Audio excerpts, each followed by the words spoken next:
സംഗീത പ്രമാണിക്ക് ദാവീദിൻ്റെ ഒരു സങ്കീർത്തനം. അധ്യായം 40. ഞാൻ യഹോവയ്ക്കായി കാത്തുകാത്തിരുന്നു. അവനെങ്കിലേക്ക് ചാഞ്ഞു എൻ്റെ നിലവിളി കേട്ടു. നാശകരമായ കുഴിയിൽ നിന്നും കുഴിഞ്ഞ ചേറ്റിൽ നിന്നും അവൻ എന്നെ കയറ്റി. എൻ്റെ കാലുകളെ ഒരു പാറമേൽ നിർത്തി എൻ്റെ ഗമനത്തെ സ്ഥിരമാക്കി. അവൻ എൻ്റെ വായിൽ പുതിയൊരു പാട്ട് തന്നു. നമ്മുടെ ദൈവത്തിന് സ്തുതി തന്നെ. പലരും അത് കണ്ടു ഭയപ്പെട്ടും യഹോവയിൽ ആശ്രയിക്കും. യഹോവയെ തൻ്റെ ആശ്രയമാക്കിക്കൊള്ളുകയും നിഗളികളെയും വ്യാജ്യത്തിലേക്ക് തിരിയുന്നവരെയും ആദരിക്കാതിരിക്കുകയും ചെയ്യുന്ന മനുഷ്യൻ ഭാഗ്യവാൻ. എൻ്റെ ദൈവമായ യഹോവേ, നീ ചെയ്ത അത്ഭുത പ്രവൃത്തികളും ഞങ്ങൾക്ക് വേണ്ടിയുള്ള നിൻ്റെ വിചാരങ്ങളും വളരെയാകുന്നു. നിന്നോട് സദൃശനാരുമില്ല.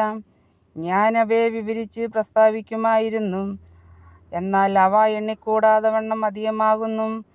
ഹനനയാഗവും ഭോജനയാഗവും നീ ഇച്ഛിച്ചില്ല.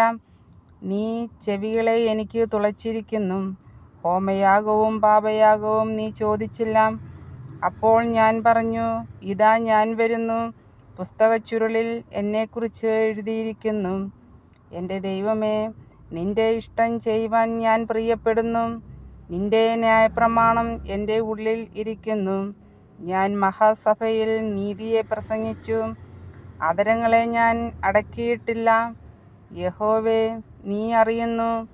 ഞാൻ നിൻ്റെ നീതിയെ എൻ്റെ ഹൃദയത്തിൽ മറച്ചു വച്ചില്ല. നിൻ്റെ വിശ്വസ്തതയും രക്ഷയും ഞാൻ പ്രസ്താവിച്ചു. നിൻ്റെ ദയയും സത്യവും ഞാൻ മഹാസഭയ്ക്ക് മറച്ചതുമില്ല. യഹോവേ, നിൻ്റെ കരുണ നീ എനിക്ക് അടച്ചു കളയില്ല.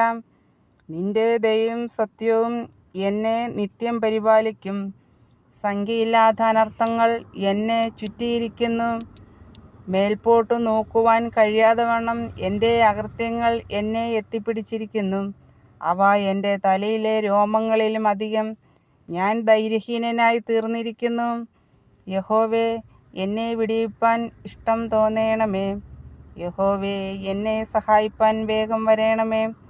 എനിക്കു ജീവഹാനി വരുത്തുവാൻ നോക്കുന്നവർ ലജ്ജിച്ചു ഭ്രമിച്ചു പോകട്ടെ. എൻ്റെ അനർത്ഥത്തിൽ സന്തോഷിക്കുന്നവർ പിന്തിരിഞ്ഞ് അവമാനമേൽക്കട്ടെ. നന്നായി നന്നായി എന്ന് എന്നോട് പറയുന്നവർ തങ്ങളുടെ നാണം നിമിത്തം സ്തംഭിച്ചു പോകട്ടെ. നിന്നെ അന്വേഷിക്കുന്ന എല്ലാവരും നിന്നിൽ ആനന്ദിച്ച് സന്തോഷിക്കട്ടെ. നിന്റെ രക്ഷയെ ഇച്ഛിക്കുന്നവർ യഹോവ മഹത്വമുള്ളവൻ എന്ന് എപ്പോഴും പറയട്ടെ. ഞാനോ എളിയവനും ദരിദ്രനുമാകുന്നു. എങ്കിലും